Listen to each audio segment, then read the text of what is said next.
Oke, setelah tadi kita melakukan unboxing, saya di sini membeli mic. Kalau dari sininya Tab Studio dengan tipe SF66, dan ini merupakan kondensor mikrofon, dan keterangannya dia tidak perlu pakai phantom power ya. Sebelumnya saya menggunakan Behringer C1, kemudian dari Tabware juga, dari Tab Studio kalau sekarang, dengan tipe BM8000 yang sempat juga kita review di channel ini. Dan kedua-duanya tewas alias rusak ya, sering meletup-letup. Ya, untuk mic kondensor yang pakai phantom power sendiri dia lebih ruwet ya, lebih lebay untuk perawatannya.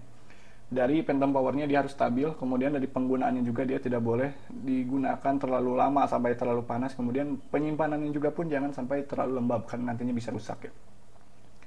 Dan ini saya beli di harga 35.000. Untuk harga pasaran saat ini hanya di 40 ribuan ya. Padahal dulu pas awal-awal ini meluncur, harganya itu sekitar 100 ribuan. Dan untuk Tabware BM8000 dulu saya beli sekitar 350.000, itu pun beli di luar kota. Sekarang pun harganya lebih murah ya, hanya 100 ribuan. Tapi tidak saya beli lagi karena apa? Karena mic yang seperti tadi saya bilang dia butuh phantom power, dia kemungkinan cepat rusak jika tidak kita rawat dengan sepenuh hati ya ibaratnya. Dan buat kalian yang penasaran apa bedanya Tabware dengan Tab Studio, dulu brandnya itu satu, ya ini Tabware. Kemudian setelah banyak sub produk, banyak genre produk, Tabware pun membuat beberapa sub brand lagi, seperti Tab Studio untuk keperluan studio. Kemudian jika produk-produknya untuk home, ya seperti ada beberapa penggiling ataupun meja, dia masuknya ke tab home ya. Dan di sini dia ada beberapa spek. Ini made in China. Ini tidak perlu phantom power juga, dan grafisnya ini menunjukkan respon frekuensinya ya. Saya tidak tahu ini sebenarnya mikrofon kondensor atau dynamic ya. Saya pribadi ingin mencari mikrofon dynamic, tapi ya karena tidak ada produk yang serak di hati, jadi saya pilih ini. Nah, di sini dijelaskan sedikit perbedaan dari SF66B kemudian dengan SF66 biasa ya. Ternyata dari sini kurang lebih speknya sama, hanya saja dari voltasenya berbeda ya. Kemudian dari plug ininya ya, colokannya untuk yang varian B dia itu pakai USB, kemudian yang biasa 66 biasa dia hanya menggunakan kabel biasa. Oke. Dan di sini kita coba buka saja. Semoga berhasil sih. Soalnya semenjak saya pindah ke sini, saya membeli beberapa produk. Meja pengirimannya tidak baik, kemudian dispenser bocor, kemudian yang terakhir helm kancingnya tidak bisa dipasangkan, dan semoga yang ini baik ya. Ya, saya punya ini lagi. Di sini dia nggak ada kartu garansi ya. Tapi saya sudah bilang ke penjualnya, nggak apa-apa, nggak ada garansi asalkan dicek nyala ya. Nah, ini nanti mau saya pasangkan di mana?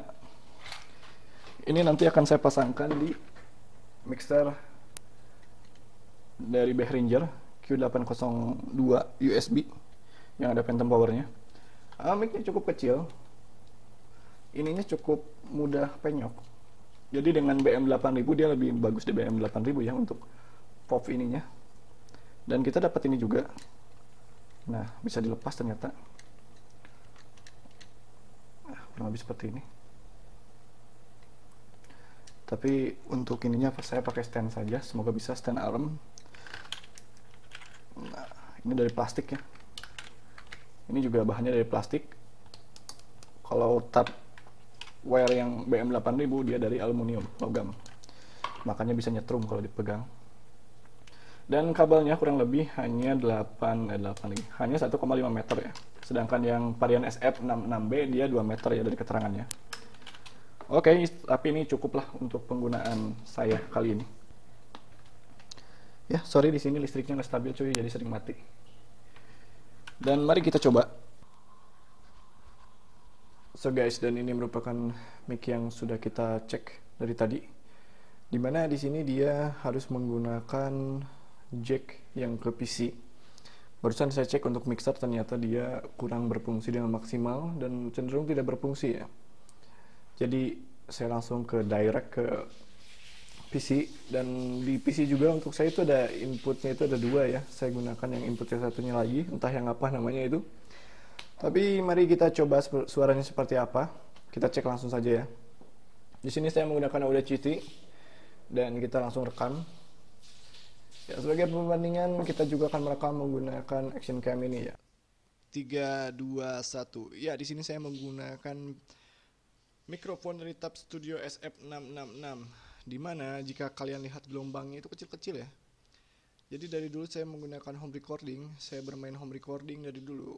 Jika melihat sound seperti ini artinya dia kurang besar, makanya saya sering menaikkan gainnya via mixer. Tapi karena ini merupakan mic yang langsung direct ke VC, jadi di sini tidak ada volume untuk membesarkannya ya. Setidaknya saya belum melihatnya. Jadi mau tidak mau kita harus mendekatkan mulut kepada si mikrofon ya. So guys, ini adalah pengecekan dari mikrofon yang tadi kita beli dan kita tes kesana kemari. Di sini sekalian saja saya gunakan kamera action cam yang saya sambungkan sebagai webcam, dan saya lakukan juga input sound dari mikrofon yang tadi kita beli. Suaranya kurang lebih seperti ini, jadi kalian bisa nilai sendiri. Dan di sini saya tidak menggunakan mixer ataupun sound card. Saya langsung masukkan ke sound card bawaan PC, tidak menggunakan sound card eksternal dari Behringer karena ternyata kurang terpakai juga ya. Saya harus menggunakan konverter jenis tertentu agar bisa masuk ke sound card ini ya. Jadi untuk bawaan PC pun ada 2 input dan salah satu inputnya bisa digunakan untuk ini ya. Overall ini mikrofon tidak begitu keras, jadi kita harus melakukan edit sedikit di software ya. Untuk hardware sendiri sepertinya sudah terbatas kecuali jika kita beli soundcard baru yang support untuk mix seperti ini. Jadi jika kita berpikir untuk melakukan recording instrumen ataupun sound atau suara dari kita misalnya vokal dan ingin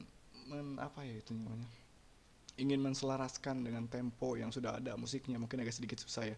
Terlebih jika soundcard dari PC kita tidak begitu responsif, latensi ataupun delay-nya cukup tinggi, maka ya agak sedikit repot ya. Jadi mungkin ini cukup worth it jika kita ingin record sound seperti ini. Seperti biasa kita melakukan monolog ataupun nantinya kita ingin bermain video game dan tidak ingin konfigurasi yang begitu rumit, tinggal colok ke PC dan ya bisa merekam seperti ini.